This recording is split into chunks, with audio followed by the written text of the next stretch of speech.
Mutual fund investments are subject to market risks. Read all scheme-related documents carefully. This video is for educational and informational purposes only.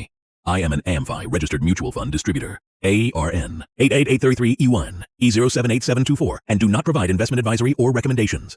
Please assess your risk profile, financial goals, and suitability before investing. I may receive commissions from asset management companies. Past performance is not indicative of future results. Hello friends, నమస్కారము. ఇది ఒక beginners insurance concept cover చేస్తున్నాము. So as a individual person ఇప్పుడే మనకు job వచ్చింది, or maybe ఒక job వచ్చి ఒక 6 నెలలు 1 సంవత్సరం అయింది, ఇన్సూరెన్స్ గురించి అంత అవగాహన లేదు అనే వాళ్ళకి పర్టికులర్ ఇన్సూరెన్స్ కాన్సెప్ట్స్ కోసం అనే పర్టికులర్ వీడియో చేస్తున్నాము. సో అందరికన్నా ముందు ఎక్కువగా ఇన్సూరెన్స్ మనం ఏ విధంగా మనం దీన్ని చూస్తామంటే, ఒకటి ఫస్ట్ ఇది ఒక ట్యాక్స్ సేవింగ్ ప్రొడక్ట్ కింద మనం చూస్తాము. సో ఏటీసీ నేను కవర్ చేయాలి, దానికి ఇన్సూరెన్స్ ని యూజ్ చేసుకుంటాను, ప్లస్ దానికి ఇన్సూరెన్స్ ప్లస్ ఇన్వెస్ట్మెంట్ అనేది నేను కవర్ చేసుకుంటా. దీంతో జరిగింది ఏంటంటే, మనం పే చేసిన ప్రీమియం వల్ల మనకి అండర్ ఇన్సూరెన్స్ వచ్చింది, ప్రీమియం మరింతగా మనం పే చేస్తాము. ఓవరాల్ గా దాని ఇంపాక్ట్ అనేది మనకి ఫ్యూచర్ లో మనకి కనిపించింది. దీన్ని కొద్దిగా వివరంగా అర్థం చేసుకుందాము. ముందుగా ఇన్సూరెన్స్ అనేది ఏంటి? ఇది ఒక ప్రొటెక్షన్, లైఫ్ ప్రొటెక్షన్. ఎటువంటి కారణం వల్ల ఒక మనిషికి రిస్క్ జరుగుతుంది, దానివల్ల వచ్చే నష్టం వాళ్ళకి లేదా వాళ్ళ కుటుంబానికి ఎవరికైనా సపోర్ట్ ఇచ్చే ప్రొడక్ట్ మనకి ఇన్సూరెన్స్. సో ఒక ఫైనాన్షియల్ పారాషూట్ అనేది మనం అంటాము. సో దీనికి జరిగేది ఏంటంటే, మనం లైఫ్ లో ఉన్న రిస్క్ ని మనం అబ్జార్బ్ చేసుకోకుండా మనం ఆ రిస్క్ అనేది ఇన్సూరెన్స్ కంపెనీకి మనం ట్రాన్స్ఫర్ చేస్తున్నాము. దీనికోసం మనం ప్రీమియం పే చేస్తాము, వాళ్ళు మనకి కవరేజ్ అనేది ఇస్తారు. సో ఇన్సూరెన్స్ ని మనం ఇన్వెస్ట్మెంట్ తోటి కనెక్ట్ చేయకూడదు. అది కనెక్ట్ చేయాలి అంటే దానికి ఒక వేరే సిచ్యువేషన్ ఉంటుంది. కానీ మీ వయసు ఉన్నవాళ్ళు, మేబీ ఇక్కడ మనం మాట్లాడుకున్నది ఏంటంటే 30 సంవత్సరాల కన్నా తక్కువ వయసు ఉన్న వ్యక్తికి ఒక ఇన్సూరెన్స్ అనేది ఏంటంటే ప్యూర్ రిస్క్ కోసమే యూజ్ చేసుకోవాలి. ఇన్వెస్ట్మెంట్ సైడ్ కి వెళ్ళకపోతే అంత మంచిది అనేది మనం చెప్పుకోవచ్చు. సో ఒక ప్రొటెక్షన్ ఇంకా ఇన్వెస్ట్మెంట్ రెండింటిని మనం కలపకూడదు. సో ఇక్కడ క్లియర్ గా ప్రొటెక్షన్ కి మనకి టర్మ్ పాలసీస్ ఉంటాయి, హెల్త్ ఇన్సూరెన్స్ ఉంటుంది. సో టర్మ్ పాలసీస్ ఏంటి, హెల్త్ ఇన్సూరెన్స్ ఏంటి, ముందుగా మనం ఈ స్లైడ్స్ లో మనం చూస్తాము. అదేవిధంగా మనం ఇన్వెస్ట్మెంట్ కోసం మ్యూచువల్ ఫండ్స్ ఉంటాయి, మనకి బ్యాంక్ ఎఫ్డీస్ ఉంటాయి, మ్యూచువల్ స్టాక్స్ ఉంటాయి, పీపీఎఫ్స్ ఉంటాయి, చాలా ఇన్వెస్ట్మెంట్ అవైలబిలిటీ అనేది ఉంటుంది. కానీ మార్కెట్ లో మనకి ఈ రెండు కలిపి ఒక ప్రొడక్ట్ అనేది మార్కెట్ లో అవైలబుల్ గా ఉంది, ఇన్సూరెన్స్ ప్రొడక్ట్. దాన్ని మనం యూలిప్స్ అంటాము. కవరేజ్ తో పాటు మనకి ఈ ఇన్వెస్ట్మెంట్ ప్రొడక్ట్ కొద్ది కాంపోనెంట్ అనేది అక్కడ షిఫ్ట్ అవుతుంది. అంటే నేను ఒక 100 రూపాయలు నేను ఇన్వెస్ట్మెంట్ అనే ప్రీమియం పే చేస్తానంటే దీని కొద్దిగా భాగం నేను ప్రొటెక్షన్ కోసం యూజ్ చేస్తాను, కొద్దిగా భాగం అనేది నేను ఇన్వెస్ట్మెంట్ కోసం యూజ్ చేసుకుంటాను. సో ఇక్కడ చాలా చాలా క్లియర్ గా మనం అర్థం చేసుకోవాలి. So over a period of time మనం ఎంత చూసినా కూడా ఎండోమెంట్ ప్లాన్ ఇంకా యూలిప్ ప్లాన్స్ బెనిఫిట్ అనేది మనకి యాక్చువల్ గా ఒక ఇన్వెస్ట్మెంట్ ప్రొడక్ట్ కన్నా తక్కువగానే ఉంటది. ఎంతమంది గ్యారంటీ అన్నా కూడా యూలిప్స్ అనేది గ్యారంటీ ప్రొడక్ట్ కాదు. ఇది చాలా క్లియర్ గా మీరు అర్థం చేసుకోవాలి ఈ వయసులో. సో ముందుగా మనం అర్థం చేసుకుందాము. ఇన్సూరెన్స్ లో స్పెసిఫిక్లీ లైఫ్ ఇన్సూరెన్స్ లో కొన్ని ప్రొడక్ట్స్ అనేది మనకి అవైలబుల్ గా ఉంటాయి. సో దీంట్లో టర్మ్ ఇన్సూరెన్స్ అంటాము. సో ఈ term insurance purest life cover. మీరు ఇచ్చిన ప్రీమియం పూర్తిగా మీ లైఫ్ కవరేజ్ కోసమే ఇవ్వటం జరుగుతుంది. సో దీనివల్ల ఉపయోగం ఏంటంటే, ఫ్యామిలీకి ఒక ఫైనాన్షియల్ సెక్యూరిటీ హైయెస్ట్ లెవెల్లో మనం ఇవ్వచ్చు. ప్లస్ ప్రీమియం అనేది కూడా ఓవరాల్ గా మిగతా ఇన్సూరెన్స్ ప్రొడక్ట్స్ తో పోల్చుకుంటే మనకి ప్రీమియం అనేది కూడా చాలా చాలా తక్కువగా ఉంటుంది. సో ఒక ప్యూర్ ప్రొటెక్షన్ కోసం కావాలి అని దానికోసం చూసుకుంటే అంటే డెఫినెట్లీ ఒక టర్మ్ ప్లాన్ అనేది మనం చెప్పుకోవచ్చు. ఇన్వెస్ట్మెంట్ ప్రొడక్ట్ మనం ఇన్సూరెన్స్ కూడా కావాలి, మన బ్యాంక్ లాగా ఇంచుమించుగా మనకి రిటర్న్స్ మనం ఎక్స్పెక్ట్ చేసుకుంటే అలాంటి ప్రొడక్ట్స్ మనకి ఎండోమెంట్ ప్లాన్ ఇక్కడ హయ్యర్ రిస్క్ తీసుకోవడం జరగదు. మన ఇన్వెస్ట్మెంట్ కాన్సెప్ట్స్ తోటి మ్యూచువల్ ఫండ్ అనేది ఉంటది. అలాగే మనకి మార్కెట్ డ్రివెన్ ప్రొడక్ట్స్ యూలిప్స్ అనేది మనం చెప్పుకుంటాం. సో మన ఇన్సూరెన్స్ ప్లాన్స్ లో యూలిప్స్ అనేది ఏంటంటే మీకు రిస్క్ కవరేజ్ కూడా ఇస్తారు, ప్లస్ మార్కెట్ కి అనుకూలంగా మీకు రిటర్న్స్ కావాలి అంటే మనకి యూలిప్ ప్లాన్స్ లాంటి ప్రొడక్ట్స్ ఉంటాయి. ఒక గ్యారంటీడ్ అమౌంట్, నేను పెట్టిన అమౌంట్ నాకు గ్యారంటీ రావాలి అనే దానికి మనం ఇక్కడ మనీ బ్యాక్ ఇంకా హోల్ లైఫ్ పాలసీస్ ప్రిఫర్ చేసుకుంటాము. ఇక్కడ పీరియాడిక్ పేమెంట్ ఇవ్వడం జరుగుతుంది. ప్లస్ లైఫ్ కవరేజ్ అనేది ఏంటంటే over period maybe 20 years 30 years whole life లో, అంటే మనకి దగ్గర దగ్గర 100 సంవత్సరాలు కవరేజ్ అనేది మనకి ఇస్తారు. అంటే మీ వయసు నుంచి 100 సంవత్సరాల దాకా కవరేజ్ అనేది మనకి ఇవ్వడం జరుగుతుంది. సో ఇక్కడ గుర్తుంచుకోవాల్సింది ఏంటంటే ఇక్కడ మనం చూసిన ప్రతి ఒక్క ఇన్సూరెన్స్ ప్రొడక్ట్ మీకు లైఫ్ కవరేజ్ ఖచ్చితంగా ఇచ్చింది. సో లైఫ్ కవరేజ్ విషయం మీద ఏంటంటే యాక్సిడెంటల్ డెత్ జరిగిన సందర్భంలో కవరేజ్ ఇవ్వటం జరుగుతుంది. ప్లస్ మెడికల్ కండిషన్ తోటి మంచి చనిపోయాడు, అలాంటి కండిషన్స్ కోసం కూడా కవరేజ్ ఇవ్వటం జరుగుతుంది. న్యాచురల్ డెత్, సో ఈ మూడిట్లో ఏదో ఒక కారణం వల్లే మంచి చనిపోతాడు. ఈ మూడిట్లో ఏదైనా ఒక కారణం వల్ల కూడా మనకి రిస్క్ జరుగుతుంటే ఆ రిస్క్ సపోర్ట్ అనేది మనకి ఇన్సూరెన్స్ కంపెనీ ఇచ్చేది. సో అది టర్మ్ అన్నా, అది ఎండోమెంట్ అన్నా, యూలిప్ అన్నా, money back or whole life policy అన్నా. సో ఇక్కడ చాలా చాలా క్లియర్ గా అర్థం చేసుకోవాలి. ప్యూర్ రిస్క్ కోరుకోవాలి ఒక యంగ్ ఎర్నింగ్ పర్సన్, ఎందుకంటే లైఫ్ ప్రొటెక్షన్. సో ఇక్కడ ప్యూర్ లైఫ్ కి మనకి ఏంటంటే మనం ఇచ్చిన ప్రీమియం అనేది లైఫ్ లాంగ్ మనం ఎంతకాలం మన కవరేజ్ పొందాలనుకుంటున్నాం అంతకాలం మనం ప్రీమియం పే చేసుకోవాలి. ప్లస్ దానికి అగేన్స్ట్ మనకి ఇవ్వాల్సిన కవరేజ్ అనేది ఇన్సూరెన్స్ కంపెనీ ఇచ్చింది. సో ఫర్ ఎగ్జాంపుల్ ఇక్కడ 1 కోటి రూపాయల కవరేజ్ కావాలి అనుకుంటే 30 సంవత్సరాల కోసం ప్రతి సంవత్సరం నేను 10,000 కట్టుకుంటే నాకు కవరేజ్ అనేది ఇచ్చింది. సో ఇది చాలా చాలా ఇంపార్టెంట్. సో రెండో పాయింట్ మనం గుర్తుంచుకోవాల్సింది ఏంటంటే టర్మ్ ఇన్సూరెన్స్ లో మనకి ఎటువంటి మెచ్యూరిటీ అనేది రాదు. సో మనం ఒక 30 సంవత్సరాలు 10,000 కట్టుకుంటా వెళ్ళిపోయాము. సో 30 సంవత్సరాల్లో మనం కట్టిన అమౌంట్ 1.8 lakhs అనేది మనం చెప్పుకోవచ్చు. సో ఈ 1.8 lakhs లో ₹1 మనకి ఇవ్వడం జరగదు. ప్లస్ కవరేజ్ కి 1 కోటి రూపాయల కవరేజ్ కి అందరికన్నా తక్కువ ప్రీమియం మార్కెట్ లో ఏదైనా ఇన్సూరెన్స్ ప్రొడక్ట్ మనకు ఉంటుందంటే అది మనకి టర్మ్ ఇన్సూరెన్స్ మాత్రమే. ఇది చాలా క్లియర్ గా మనం అర్థం చేసుకోవాలి. సో కొన్ని టర్మ్ ఇన్సూరెన్స్ లో మనం కట్టిన ప్రీమియం కూడా ఆ లైఫ్ కవరేజ్ టర్మ్ కంప్లీట్ అయిన తర్వాత మనకి ఇవ్వడం జరుగుతుంది. సో డ్రాప్ అంటాము ఆర్ రిటర్న్ ఆన్ ప్రీమియం అంటాము. సో ఈ రెండింటిలో ఏదైనా మనం ఉంటుంది. బట్ ఓవరాల్ గా ఈ ప్రీమియం కట్టిన దాని మీద మనకి ఎటువంటి ఇన్వెస్ట్మెంట్ రిటర్న్స్ అనేది మనకి ఇవ్వడం జరగదు in term insurance. Pure life risk అనేది మనం ఇక్కడ చెప్పుకుంటాము. సో ఒక చిన్న ఎగ్జాంపుల్ తోటి ఈ విషయాన్ని అర్థం చేసుకున్నాము. సో ఒక వ్యక్తి 1 సంవత్సరానికి 6,20,000 కడుతున్నాడు. ఒక ఇండివిజువల్ పర్సన్ కి కవరేజ్ ఎంత ఇవ్వడం జరుగుతుంది? ఎండోమెంట్ ప్లాన్స్ లో 70 లక్షల దాకా కవరేజ్ వచ్చింది. సో అదే విధంగా ఒక వ్యక్తికి బేసికలీ అర్థం చేసుకుంటే మనం నెలకి సంవత్సరానికి 10,000 కట్టుకుంటే మనకి ₹1 కోటి దాకా కవరేజ్ ఇవ్వడం జరుగుతుంది. అదే విధంగా మనం ఒక సంవత్సరానికి 60,000 ప్రీమియం కట్టుకున్నా కూడా మనకి దగ్గర మనకి 5 కోట్లు ఇన్సూరెన్స్ కవరేజ్ అనేది ఇవ్వడం జరుగుతుంది. సో ఇది డిఫరెన్స్ ఉంటుంది ఫ్రెండ్స్, చాలా క్లియర్ గా అర్థం చేసుకోవాలి. ఎండోమెంట్ లో మీకు కవరేజ్ అనేది తగ్గింది, ప్లస్ ప్రీమియం అనేది కూడా చాలా చాలా ఎక్కువగా మనం పే చేస్తాము. సో ఇక్కడ వాస్ట్ డిఫరెన్స్ మీరు చూడండి. ఇక్కడ దగ్గర 6,20,000, ఇక్కడ మనం 60,000 కడుతున్నాము. 60,000 కట్టినందుకు మనకి కవరేజ్ అనేది దగ్గర 5 కోట్ల దాకా కవరేజ్ అనేది ఇవ్వడం జరుగుతుంది. సో మాక్సిమం కవరేజ్ పొందాలి అంటే టర్మ్ పాలసీ ప్రిఫర్ చేయండి. So traditional life insurance coverage చాలా డిఫరెంట్ వేగా ఆలోచిస్తాము. బట్ ఒక ప్యూర్ రిస్క్ కవరేజ్ కోసమే మీ ఈ పర్టికులర్ ఏజ్ లో మీరు చూడాలి. సో ఓవరాల్ గా క్లియర్ గా అర్థం చేసుకోవాలి.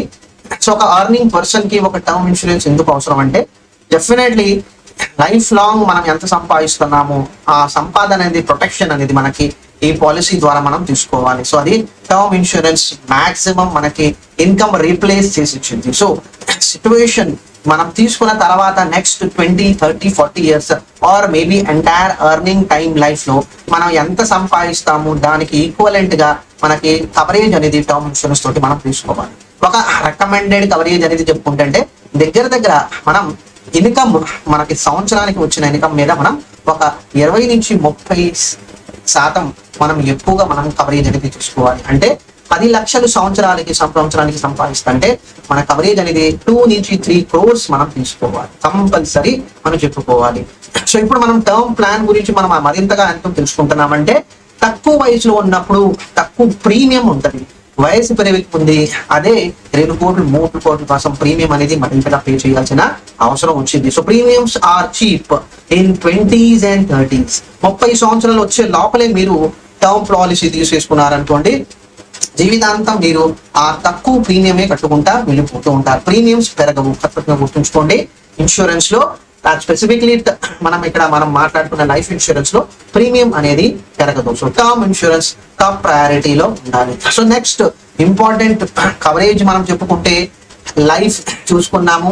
ఇక్కడ మనం మెడికల్ ఇంకా హెల్త్ ఇన్సూరెన్స్, హాస్పిటలైజేషన్ జరిగిన సిచ్యువేషన్ లో మనకి సపోర్ట్ అనేది కూడా ఇన్సూరెన్స్ కంపెనీ ఇచ్చింది. సో ఇక్కడ క్లియర్ గా టర్మినాలజీ గురించి అర్థం చేసుకోండి. మెడిక్లెయిమ్ అంటాము, plus health insurance, comprehensive health insurance policy అంటాము. సో మెడిక్లెయిమ్ లో మీరు చూడండి, హాస్పిటలైజేషన్ ఇస్తారు, రూమ్ రెంట్స్ కూడా అది కూడా సబ్ లిమిట్స్ మేము ఎంతే ఇస్తాము, మీ కవరేజ్ కి 2%, 3% ఆఫ్ సమ్ ఇన్సూర్డ్ అనేది ఇవ్వడం జరుగుతుంది. డే కేర్ కవరేజ్ ఉండదు, ఓపీడీ కవరేజ్ ఉండదు. సమ్ ఇన్సూర్డ్ అనేది 1,00,000 నుంచి 5,00,000 దాకే కవరేజ్ ఇవ్వడం జరుగుతుంది. సో మెడిక్లెయిమ్ అనేది ఏంటంటే ఒక చాలా పాత కాన్సెప్ట్ అనేది మనం కొనుక్కోవచ్చు. ఒక పేరు కే మాత్రం మనం ఆ పాలసీ అనేది మనం చెప్పుకోవచ్చు. రెండోది మనకి కరెంట్ గా మనం మాట్లాడుకుంటే హెల్త్ ఇన్సూరెన్స్ లో ఇక్కడ ఓపీడీ కవర్స్ కొద్దిగా ఆప్షనల్ గా ఇస్తున్నారు, మెటర్నిటీ కవరేజ్ ఇస్తున్నారు, డే కేర్ ప్రొసీజర్స్ ఇస్తున్నారు. మెంటల్ ఇల్నెస్ సిచ్యువేషన్ కూడా కోవిడ్ తర్వాత ఎక్కువగా చూడటం జరుగుతుంటే దానికోసం కూడా మనకి ఇన్సూరెన్స్ కంపెనీస్ అనేది మెంటల్ హెల్త్ కవరేజ్ కూడా కవర్ చేస్తున్నారు. Restoration, no claim bonus, wellness rewards, tele medicines plus sum insured దగ్గర మనకి 2 కోట్ల దాకా ఇస్తున్నారు. అంటే ఇక్కడ 1,00,000 నుంచి 2 కోట్ల దాకా కవరేజ్ సపోర్ట్ నాకు కంపెనీ ఇస్తుంది. సో అది చాలా చాలా ఫాస్ట్ గా మార్కెట్ అనేది ఈ ప్రొడక్ట్ ద్వారా కవరేజ్ ఇవ్వడం జరుగుతుంది. సో హెల్త్ కి సంబంధించిన ఏదైనా కండిషన్స్ కోసం మనం చూసుకోవాల్సిన ప్రొడక్ట్ అనేది హెల్త్ ఇన్సూరెన్స్. దాంట్లో కూడా మనకేంటంటే modern health insurance or comprehensive health insurance అనేది మనం ఇక్కడ చెప్పుకోవచ్చు. సో ఓవరాల్ గా ఒక కుటుంబానికి మినిమం ఒక 10 లక్షలు అనేది ఉండాలి. కనీసం ఒక BC టియర్ సిటీస్ లో ఉంటే ఖచ్చితంగా 10 లక్షలు ఉండాలి. అదే పెద్ద సిటీస్ లో ఉండాలనుకుంటే ఖచ్చితంగా 15 లక్షల నుంచి 25 లక్షలు మినిమం అనేది ఉండాలి. సో అది చాలా క్లియర్ గా అర్థం చేసుకోండి. కారణం ఏంటంటే సింగిల్ హాస్పిటలైజేషన్ బిల్ దగ్గర 10 లక్షలు కూడా మనం చూస్తున్నాము. ప్లస్ మెడికల్ ఇన్ఫ్లేషన్ 14% మనకు కనిపిస్తుంది. మొత్తం ఫ్యామిలీకి కవరేజ్ అనేది సపోర్ట్ ఇచ్చింది health insurance. So family floater అంటాము, ఫ్యామిలీలో 4 ఉన్నారు, 4కి ఒకే పాలసీలో కవరేజ్ అనేది కంపెనీ ఇచ్చేసింది. సో ఇక్కడ గుర్తుంచుకోవాల్సింది ఏంటంటే క్యాష్లెస్ సౌకర్యం కూడా మనకి హెల్త్ ఇన్సూరెన్స్ ఇస్తుంది. ప్రీమియం కట్టుకుంటా వెళ్తే మనకి ఆ సమయంలో మనకి ఏదైనా క్లెయిమ్ వస్తే మనం మన జేబు నుంచి పే చేసుకోకుండా ఇన్సూరెన్స్ కంపెనీ మనకి ట్రీట్మెంట్ ఖర్చుల కోసం పేమెంట్స్ ఇచ్చింది. సో ఇది చాలా క్లియర్ గా అర్థం చేసుకోండి. సో ఇక్కడ హెల్త్ ఇన్సూరెన్స్ కి కొన్ని కండిషనల్ ప్రీమియమ్స్ అనేది మనం పే చేసుకోవచ్చు. అది మంత్లీ, అది క్వార్టర్లీ, యాన్యువల్లీ అన్ని మనం చూసుకోవచ్చు. బట్ ఐడియల్లీ ప్రిఫరెన్స్ అనేది యాన్యువల్ కి ఇవ్వండి. దీనికి బెనిఫిట్స్ అనేది చాలా క్లెయిమ్ వచ్చే టైంలో మీకు చాలా చాలా బెనిఫిట్ అనేది మీకు ఇక్కడ ఉంటుంది. సో మనకు ఇవ్వాల్సిన సమ్ ఇన్సూర్డ్ మనం చెప్పుకోవచ్చు. సో ఎంతవరకు మనకు కవరేజ్ ఇస్తున్నారు అంతవరకు గ్యారంటీ మన కంపెనీ నుంచి సపోర్ట్ అనేది వచ్చింది. ప్రతి ఒక్క ప్రొడక్ట్ కి మనకి నామినీ ఎక్సెప్ట్ చేసుకోవాలి. హెల్త్ ఇన్సూరెన్స్ గురించి మనం ఎందుకు ఇంపార్టెంట్ అంటామంటే మనం పాలసీ తీసుకున్న వెంటనే మనకి కవరేజ్ కంపెనీ ఇవ్వదు. సో వెయిటింగ్ పీరియడ్స్ ఉంటాయి. కొన్నిటికి 2 సంవత్సరాలు, కొన్నిటికి 3 సంవత్సరాలు, కొన్నిటికి 4 సంవత్సరాలు ఉంటాయి. సో పాలసీ తీసుకున్న వెంటనే మనకి డిసీజ్ కి సంబంధించిన ట్రీట్మెంట్ కాస్ట్ అనేది కంపెనీ ఇవ్వదు. సో అందుకోసమే మనం తక్కువ వయసులో ఉన్నప్పుడే మనకి పాలసీ తీసుకుంటే అంటే ఈ వెయిటింగ్ పీరియడ్ హెల్తీగా ఉంటాం కాబట్టి న్యాచురల్ గా మనకి టైం అనేది మనం దాటిపోతుంది. ఆ తర్వాత ప్రతి ఒక్క హెల్త్ కండిషన్ అనేది కంపెనీ సపోర్ట్ చేసింది. ప్లస్ క్లెయిమ్ వచ్చినప్పుడు నామినీ అనేది ఆర్ ఎనీ పర్సన్ అనేది ఆ పర్టికులర్ క్లెయిమ్ ప్రాసెస్ అనేది వాళ్ళు ఫాలో అవ్వచ్చు. సో కామన్ మిస్టేక్స్ చేసేది ఏంటంటే ఇన్సూరెన్స్ కోసం నేను ATC యూస్ చేసుకుంటున్నాను, సో ఒక ట్యాక్స్ సేవింగ్ పర్పస్ కోసం ఉంటుంటే టర్మ్ పాలసీ తీసుకోండి, మ్యూచువల్ ఫండ్ లో ఇన్వెస్ట్మెంట్ చేయండి. ప్లస్ ఇక్కడ గుర్తుంచుకోవాల్సింది ఏంటంటే ఇన్వెస్ట్మెంట్ ఇంకా లైఫ్ కవరేజ్ రెండింటినీ కలుపుకోబాకండి. రెండింటినీ సపరేట్ గా ఉంటే మీకు మీ ఫ్యూచర్ ఫైనాన్షియల్ గోల్స్ చాలా ఈజీగా మీరు రీచ్ అవుతారు. సో కామన్ మిస్టేక్స్ ఇక్కడ మనం చెప్పుకున్నాం కదా, ఇన్సూరెన్స్ ఇంకా ఇన్వెస్ట్మెంట్ కలుపుకోవటం వల్ల. సో ఇక్కడ మనం చూస్తున్నాము కవరేజ్ ఎంత ఇస్తుంది, టర్మ్ ఇన్సూరెన్స్ లో అదే ప్రీమియం కి ఎంత కవరేజ్ ఇస్తున్నారు. సో ఇది చాలా క్లియర్ గా మనం అర్థం చేసుకోవాలి. సో మాక్సిమం సపోర్ట్ అనేది మనకి టర్మ్ ఇన్సూరెన్స్ వల్లే మనకి ఇవ్వడం జరుగుతుంది. సో అందుకోసమే ప్రిఫరెన్స్ టర్మ్ పాలసీకి ఇవ్వండి. సో ఓవరాల్ గా మనం గుర్తుంచుకోవాల్సింది ఏంటంటే టర్మ్ ఇన్సూరెన్స్ ఎంత తీసుకోవాలి, 20 to 30 times of your annual income. Health insurance ఎంత తీసుకోవాలి? మినిమం 10 లక్షలు. సో ఒక ఫ్యామిలీ ఉంటే ఖచ్చితంగా 25 to 50 lakhs ఇవాళ రోజుల్లో ఖచ్చితంగా ఉండాలి. ప్లస్ ఈ పర్టికులర్ కవరేజ్ అనేది ప్రతి 3 నుంచి 5 సంవత్సరాల దాకా మనం రెగ్యులర్లీ రివిజిట్ చేసుకుంటా వెళ్ళాలి. దానివల్ల మన విజిట్, ఎందుకంటే మన ఇన్కమ్ పెరుగుతుంది, మన లైఫ్ స్టైల్ పెరిగింది. సో దానివల్ల మనకి ఏంటంటే మన ఫ్యామిలీకి రావాల్సిన సపోర్ట్ ఫైనాన్షియలీ మనం అండర్ ఇన్షూర్డ్ ఉంటాము. సో దీనికి సపరేట్ కొన్ని ఫీచర్స్ ఉంటాయి. అలాంటి టర్మ్ పాలసీస్ అనేది నేను తర్వాత కవర్ చేస్తాను. సో వెయిటింగ్ పీరియడ్స్ ఉంటాయి కాబట్టి హెల్త్ ఇన్సూరెన్స్ లో మీరు లాస్ట్ దాకా వెయిట్ చేయమాకండి. రైట్ ఫ్రమ్ ద డే 1 మీరు ఎప్పుడైతే పాలసీ తీసుకున్నారో అప్పటి నుంచి హెల్త్ ఇన్సూరెన్స్ మీకు సపోర్ట్ అనేది దొరికింది. ఎందుకంటే వెయిటింగ్ పీరియడ్స్ లో ప్రీ ఎగ్జిస్టింగ్ డిసీజెస్ అనేది వెయిట్ చేయాల్సి వచ్చింది. లేడీస్ మ్యారేజ్ తర్వాత మెటర్నిటీ బెనిఫిట్ అనేది కూడా పొందొచ్చు త్రూ కంపెనీ పాలసీస్. సో ఇవన్నీ బెనిఫిట్స్ అనేది మనం హెల్త్ ఇన్సూరెన్స్ ద్వారా మనం వెయిటింగ్ పీరియడ్ దాటిపోవాలి. సో తక్కువ వయసులో ఉన్నప్పుడే మనం హెల్త్ ఇన్సూరెన్స్ తీసుకుంటే మనం వెయిటింగ్ పీరియడ్ దాటిపోతాము. ప్రీ ఎగ్జిస్టింగ్ డిసీజెస్ ఉన్నా కూడా దానికోసం కూడా మనకి వెయిటింగ్ చేయాల్సి వచ్చింది కాబట్టి సో ఇవన్నీ ఫీచర్స్ ఖచ్చితంగా హెల్త్ ఇన్సూరెన్స్ లో ఫాలో అవ్వాలి. సో నామినీ డీటెయిల్స్ ఖచ్చితంగా మెన్షన్ చేయాలి. మీ తర్వాత ఎవరు ఆ డీటెయిల్స్, ఆ ఓవరాల్ అమౌంట్ పొందాలనుకుంటున్నారు, ఆ నామినీ డీటెయిల్స్ ఖచ్చితంగా మెన్షన్ చేయాలి. సో క్లెయిమ్ వచ్చినప్పుడు ఫస్ట్ ఇన్సూరర్ కి ఇన్ఫార్మ్ చేయాలి, రిలేటెడ్ డాక్యుమెంట్ సబ్మిట్ చేయాలి. ప్లస్ అన్ని కరెక్ట్ గా ఉంటే డెఫినెట్లీ సెటిల్మెంట్ అనేది కూడా మీకు ఇవ్వడం జరుగుతుంది. సో ప్రీమియం రిసీట్ ఖచ్చితంగా మీరు జాగ్రత్తగా పెట్టుకోవాలి. సో ఇన్సూరెన్స్ అనేది ఏంటంటే వన్ టైం డిసిషన్ కాదు. మనకి డిఫరెంట్ లైఫ్ స్టేజెస్ లో మనకి లైఫ్ కవరేజ్ అనేది పెరిగింది. ప్లస్ విధంగా మనం మాట్లాడుకుంటే హెల్త్ సపోర్ట్ అనేది కూడా మనకు కావాలి. సో జాబ్ వచ్చినప్పుడు మన ఇన్కమ్ డిఫరెంట్ గా ఉంటుంది. మ్యారేజ్ అయిన తర్వాత మన రెస్పాన్సిబిలిటీ మారిపోతుంది. స్పౌస్ కొత్త మెంబర్ మన ఫ్యామిలీలో మనం యాడ్ అవుతున్నాము. ప్లస్ పిల్లలు పుట్టిన తర్వాత డెఫినెట్లీ కవరేజ్ అనేది టర్మ్ ఇన్సూరెన్స్ లో పెరిగింది. ప్లస్ పిల్లల్ని కూడా మనకి హెల్త్ ఇన్సూరెన్స్ తోటి మనం యాడ్ చేసేసుకుంటాము. వయసు పెరిగిన తర్వాత పిల్లలు వచ్చిన తర్వాత హోమ్ లోన్ తీసుకుంటాము. మన మీద లైబిలిటీ అనేది పెరిగింది. సో ఓవరాల్ గా ఇక్కడ తెలుసుకోవాల్సింది ఏంటంటే ఒకసారి తీసుకున్నాను ఆ తర్వాత మళ్ళీ నేను ఇన్సూరెన్స్ జోలికి వెళ్ళొద్దు అని ఆలోచన అనేది ఉండకూడదు. ఎందుకంటే మన రెస్పాన్సిబిలిటీ పెరిగే కొంది, లైబిలిటీ పెరిగే కొంది దాని ఇంపాక్ట్ మన ఫ్యామిలీ మీద పడకూడదు. అది చాలా క్లియర్ గా మనం అర్థం చేసుకోవాలి. సో అది ప్రొటెక్షన్ మనకి ఇన్సూరెన్స్ ఇస్తుంది కాబట్టి ఎప్పటికప్పుడు మనం రివ్యూ చేసుకొని కవరేజ్ అనేది పెంచుకోవాలి అని చెప్పుకోవచ్చు. సో ఒక రీక్యాప్ చెప్పుకుంటే ఫస్ట్ జాబ్ వచ్చిన వెంటనే ఫస్ట్ చేయాల్సింది ఏంటంటే టర్మ్ ఇన్సూరెన్స్ ఎలిజిబిలిటీ కంప్లీట్ చేసుకోవాలి. ఆ తర్వాత హెల్త్ ఇన్సూరెన్స్ కంప్లీట్లీ మీకు మీ ఫ్యామిలీ మెంబర్స్ కి మనం తీసుకోవాలి. మూడోది మనం ఎప్పుడైనా ఇన్సూరెన్స్ తీసుకుంటే ఆ ఇన్సూరెన్స్ కి మనం ఇన్వెస్ట్మెంట్ అనేది కలపకూడదు. సపరేట్ గా ఇన్సూరెన్స్ ప్రొడక్ట్ ఉండాలి, సపరేట్ గా ఇన్వెస్ట్మెంట్ ప్రొడక్ట్ ఉండాలి. ఆ తర్వాత ప్రాపర్ గా మన ఇన్వెస్ట్మెంట్ పెరిగింది, ప్రాపర్ గా మనకి లైఫ్ కవరేజ్ అనేది కూడా మనకి ఇవ్వడం జరిగింది. చాలా క్లియర్ గా మనం అర్థం చేసుకోవాలి. సో మీలో ఎవరైనా పర్టికులర్ వీడియో చూస్తుంటే టర్మ్ పాలసీ కొటేషన్ కావాలి, డెఫినెట్లీ మిమ్మల్ని అడగొచ్చు. హెల్త్ ఇన్సూరెన్స్ సపోర్ట్ కావాలి, డెఫినెట్లీ అడగొచ్చు. ప్లస్ ఒక సర్టిఫైడ్ పర్సన్ తోటే మీరు పర్టికులర్ ప్రాసెస్ అనేది వెళ్ళాలి అనేది చెప్పుకోవచ్చు. సో అలాంటి ప్రాసెస్ తోటే మనం బేసికలీ పర్టికులర్ వీడియో చేస్తున్నాము. ఫస్ట్ అవేర్నెస్ క్రియేట్ చేయాలి. అవేర్నెస్ క్రియేట్ అయిన తర్వాతే మనం ఒక ప్రాపర్ డిసిషన్స్ అనేది తీసుకోవాలి. సో మీలో ఎవరికైనా ఏదైనా రిక్వైర్మెంట్ ఉంటే డెఫినెట్లీ ఇక్కడ మన నంబర్ ఇవ్వడం జరిగింది. ప్లస్ ఈ పర్టికులర్ వీడియో నచ్చితే డెఫినెట్లీ లైక్ చేయండి. అదేవిధంగా సబ్స్క్రైబ్ చేసుకోకపోతే సబ్స్క్రైబ్ అనేది కూడా చేయండి friends. Thank you very much.